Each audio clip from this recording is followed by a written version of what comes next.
Meus caros amigos e amigas, para a gente compreender a Idade Média um pouco melhor e derrubar essa farsa, esse mito, essa mentira de que a Idade Média foi um tempo de obscurantismo, um tempo de trevas, um tempo de ignorância, eu quero mostrar nesse vídeo, né, a beleza da ciência e da tecnologia no período da Idade Média, nesse período de mais ou menos de 1000 anos, que vai, por exemplo, do ano 500 mais ou menos até o ano 1500.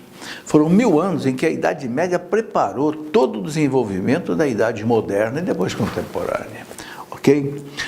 A gente sabe que desde o século IV, quando caiu o Império Romano, mais exatamente no ano 476, todo o desenvolvimento da ciência e da tecnologia ficou a cargo da Igreja Católica. Por quê? Porque a Igreja é a única instituição que ficou de pé diante dos bárbaros, né? E esse desenvolvimento ele cresceu, né, mais ainda lá no século XII e século XIII. Bom, de modo especial os monges da Igreja, especialmente os monges beneditinos, né, deixaram uma contribuição prática muito grande em várias áreas durante a Idade Média. A grande historiadora francesa Regine Pernot, ela afirma que o inventário completo dos trabalhos de medicina, de matemática, de astronomia, de química, né, de arquitetura, de geometria e outros, não foi ainda levado a cabo. E os seus textos permanecem, na maioria, parte ainda inéditos. Ela escreveu no seu livro lá de 1997, aquele livro dela, O que não nos contaram sobre a Idade Média. Por exemplo, Roger Bacon, né? O grande Roger Bacon, um franciscano, que morreu em 1292, conhecido como Dr. Mirabilis, né? Foi um dos mais famosos frades do seu tempo, filósofo inglês, que deu bastante ênfase ao empirismo, à pesquisa e ao uso da matemática no estudo da natureza. Estudou nas universidades de Oxford e de Paris, que foram fundadas pela Igreja Católica. No século XIII, conhecia a pólvora de canhão, o uso das lentes convexas e côncavas, né? E deixou contribuições enormes para a Igreja, esse frei, né, franciscano. Santo Alberto Magno, por exemplo, doutor da Igreja, que morreu em 1280, né, professor na Universidade da Sorbonne, em Paris, fundada pela Igreja, tinha feito estudos sobre a acústica, os tubos sonoros, as investigações que o levaram a construir um alto-falante, né, 800 anos antes de Thomas Edison, o grande cientista americano, ter patenteado o alto-falante. Tudo isso é muito importante que a gente conheça. Arnaud de Villeneuve, ou chamado também Arnaldo de Villanova, né, que morreu em 1311, era químico, astrônomo e médico.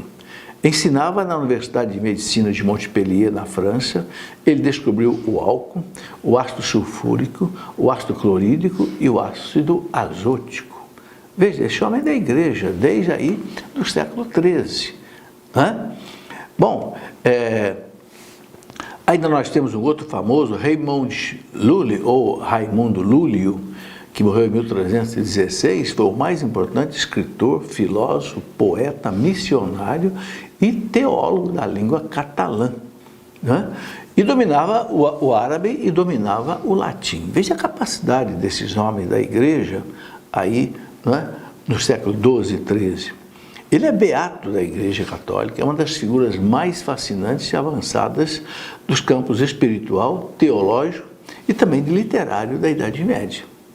Ele iniciou a química orgânica, a química do carbono e a função dos sais minerais nos seres orgânicos. Veja, isso lá em 1200 e pouco. Como é que se pode dizer que a Idade Média foi uma época de obscurantismo?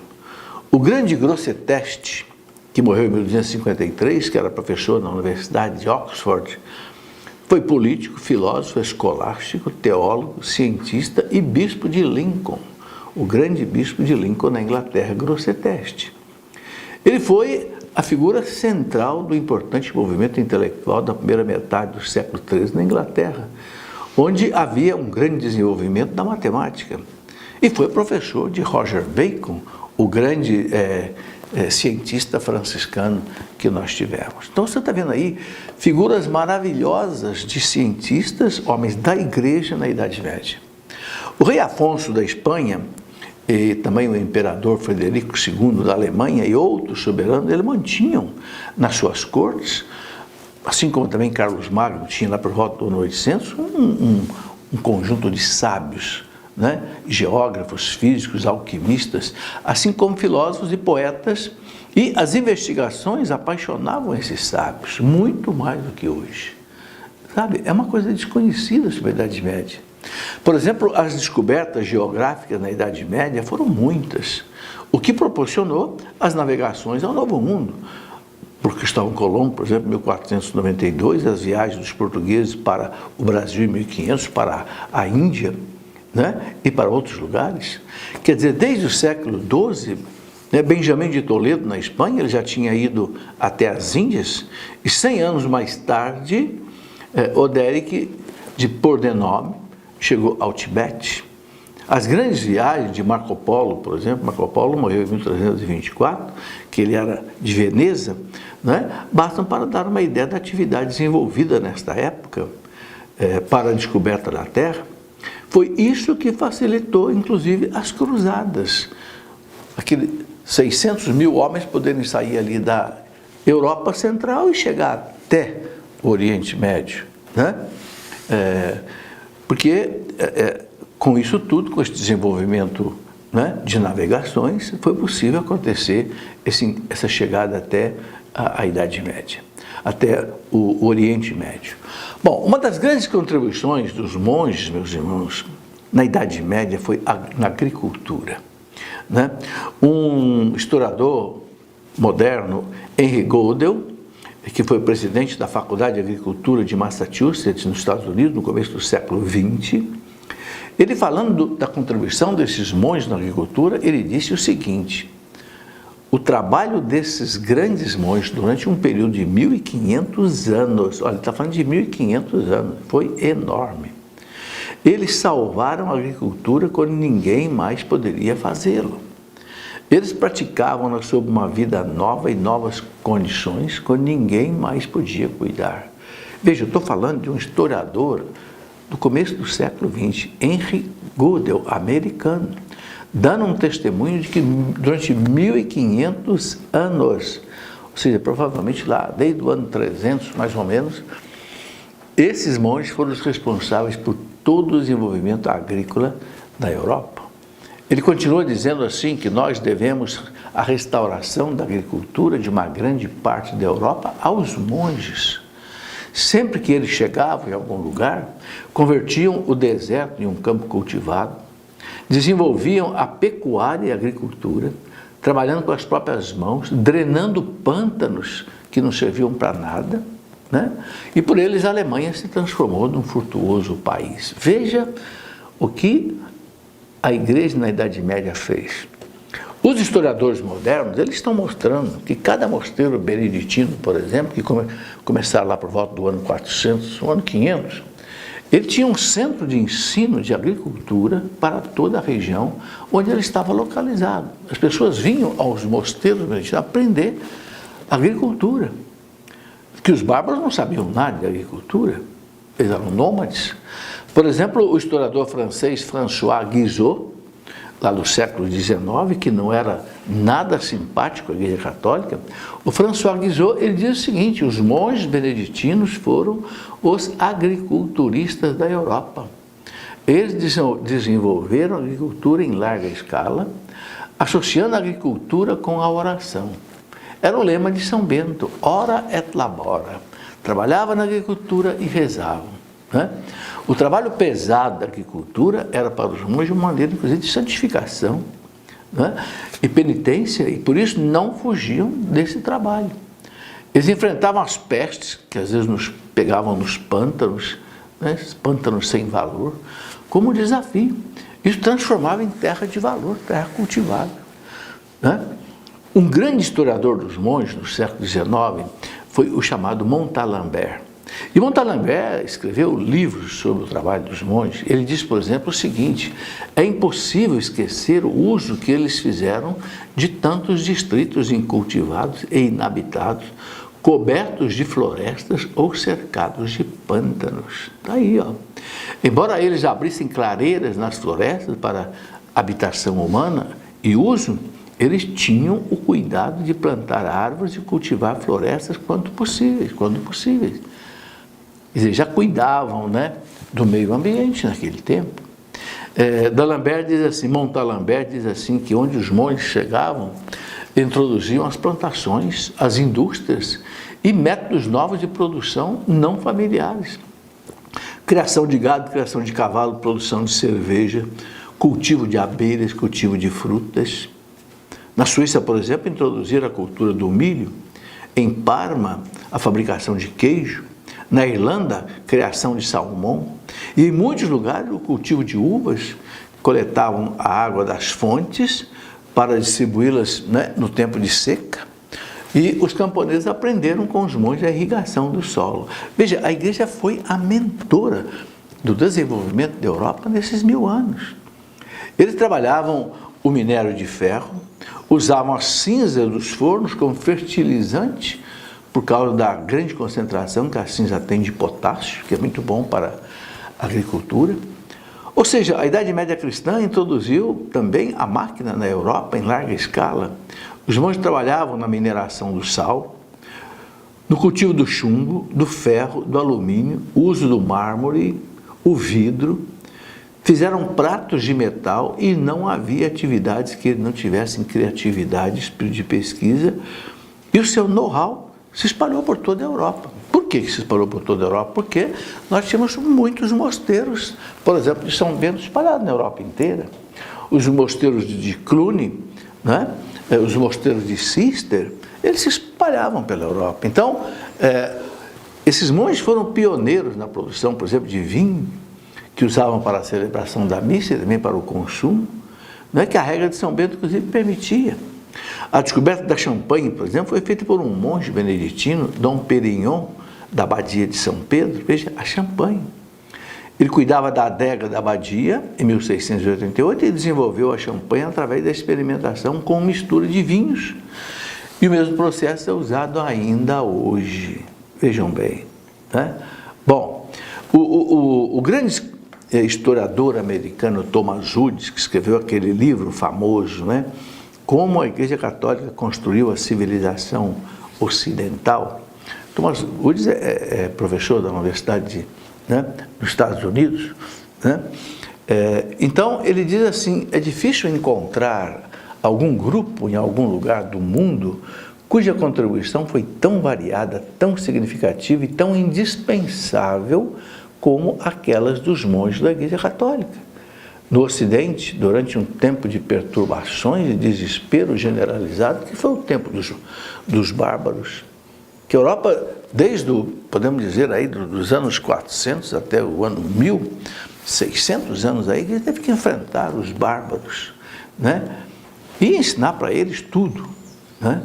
Então, os monges, além de tudo, eles foram também importantes arquitetos da tecnologia medieval, né? Por exemplo, os monges de Cister, os cistercienses, uma ordem de São Bento, né? Reformada, estabelecida na França, na cidade de Citeaux, eram bem conhecidos por suas tecnologias sofisticadas. Graças à grande rede de comunicação que existia entre os vários mosteiros, como eu falei, a informação tecnológica se espalhava rapidamente, né? Havia uma transferência de tecnologia de mosteiro para mosteiro que cobria a Europa inteira, né? Então nós encontramos sistemas, por exemplo, de produção de água semelhantes em mosteiros que estavam a grande distância um do outro, mesmo a milhares de quilômetros. Esses mosteiros foram as unidades mais econômicas que já existiram na Europa e talvez no mundo, até aquele tempo, né? Bom, por exemplo, o mosteiro cisterciense de Claraval, de São Bernardo, na França, ele já usava no século XII a energia da água, o que mostra como esse equipamento tinha se tornado fundamental na vida europeia. Esses mosteiros cistercienses geralmente tinham as suas próprias fábricas. Eles usavam a força da água para que para moer o trigo, para peneirar farinha, para tecer roupas e fazer cozimento. Tudo com a energia da água, né? Água que movimenta, por exemplo, uma roda, essa roda transmite movimento para outros lugares e você aproveita essa energia. Estou falando aí do século XII, ano 1100, 1200. Olha que dado importante esse, eram 742 mosteiros cistercienses na Europa nesse século, no século XII. 742. E o mesmo nível de tecnologia podia ser encontrado em todos esses mosteiros, afirma o historiador americano Gimpel, que escreveu um livro em 1976. Né? Então, as abadias, né, que eram construídas, né, no meio de lugares assim inóspitos, né, faziam todas essas coisas. Os monges, meus irmãos, eles foram conselheiros da Europa após a invasão dos bárbaros. Os cistercienses eram conhecidos por sua habilidade, por exemplo, na metalurgia. Jean Gimpel, historiador americano, medievalista francês, o Jean Gimpel, Gimpel diz o seguinte, que em sua rápida expansão pela Europa, foram importantes, né, os monges na difusão de novas técnicas por causa do alto nível de suas tecnologias na agricultura, que era combinada com a tecnologia industrial. Cada mosteiro tinha uma fábrica tão grande como a indústria, e somente a poucos pés de distância e a força da água tocava as máquinas para várias indústrias localizadas nesse local, como eu falei. Eu escrevi um livro contando todas essas maravilhas que não são contadas nas universidades, não sei porquê. Eu escrevi um livro que eu chamei de Uma História que Não É Contada. É a história da beleza da Idade Média, na ciência, na música, na arte, na tecnologia, na agricultura, né, no direito, na música, em tudo que não é contado, né? Que infelizmente os nossos alunos das universidades não sabem. No começo do século XI, por exemplo, um monge chamado Eilmer, ele voou mais de 600 pés. 600 pés deve dar mais ou menos 200 metros, com um planador. O Dr. Stanley Jack, no livro que ele publicou em 1995, ele é doutor em História da Ciência, conta isso. No século XII, o irmão Francesco Lanaterzi, que era um padre jesuíta, ele tentou voar sistematicamente e ele ganhou um prêmio de honra chamado de o pai da aviação. Quer dizer, muito antes, né, de Santos Dumont, dos irmãos Wright americanos, o livro, né, que o irmão Francesco Lanaterzi escreveu, que ele chamou de Pródomo alla Arte Maestra, foi o primeiro a descrever a física e a geometria de um aparelho voador. Isso aconteceu muito antes de Santos Dumont e dos tais irmãos Wright americanos. A primeira tentativa de criar o avião já foi feita aí, né, no século XI, na Idade Média, ok? Tudo isso, infelizmente, não é conhecido. Os monges também foram especialistas em fabricação de relógios. O primeiro relógio que se tem recordação foi construído pelo Papa Silvestre II, que foi o Papa do ano 1000, para a cidade alemã de Magdeburg, né, por volta do ano de 996. E relógios mais sofisticados foram construídos depois, mais tarde, pelos homens da igreja. Tá? Os monges também foram especialistas em fabricação, né, de outras coisas. Né? Um outro dado que eu gosto de colocar, Peter Lightfoot, um monge do século XIV da Inglaterra, ele construiu um dos mais antigos relógios que ainda existe, e que está agora em excelente condição no Museu de Ciências de Londres. Veja, do século XIV, 1300 e pouco. Né? Esse monge da igreja, Peter Lightfoot. Né? A descoberta do relógio possibilitou o avanço da cinemática e da dinâmica, porque você sabe que a estática não precisa de relógio, não precisa marcar o tempo. Então o desenvolvimento da estática foi muito rápido, desde a época dos egípcios, mas a cinemática e a dinâmica não, porque a cinemática também depende do tempo, o tempo você tem que marcar com o relógio, não havia relógio. Então, quando na Idade Média os monges desenvolveram os relógios, foi possível começar o desenvolvimento da cinemática e da dinâmica. Então, todo o trabalho depois de Galileu Galilei, Isaac Newton e todos os físicos, né, Torricelli, etc., foi porque começou com a descoberta do relógio. Né? Então, essas partes da mecânica não puderam surgir antes, né? Porque exatamente depende desse tempo. Bom, esse assunto não termina por aqui, meus irmãos. Nós podemos retomar esse tema em outra oportunidade. Né? Para você, se quiser aprofundar esse tema deste vídeo, eu aconselho que você leia, por exemplo, o volume 2 da coleção da História da Igreja que eu escrevi, sobre a Idade Média, né? Que aqui contei muita coisa interessante. Né? E também o livro que eu já mostrei, Uma História que Não É Contada, que conta todo o desenvolvimento das catedrais, da música, da arte, da ciência, sabe? Para acabar com esse mito, essa mentira, essa coisa horrorosa, deprimente, de dizer que a Idade Média foi uma época de obscurantista, de trevas. A pessoa que disser isso hoje é uma pessoa digna de dó, digna de ser chamada de ignorante.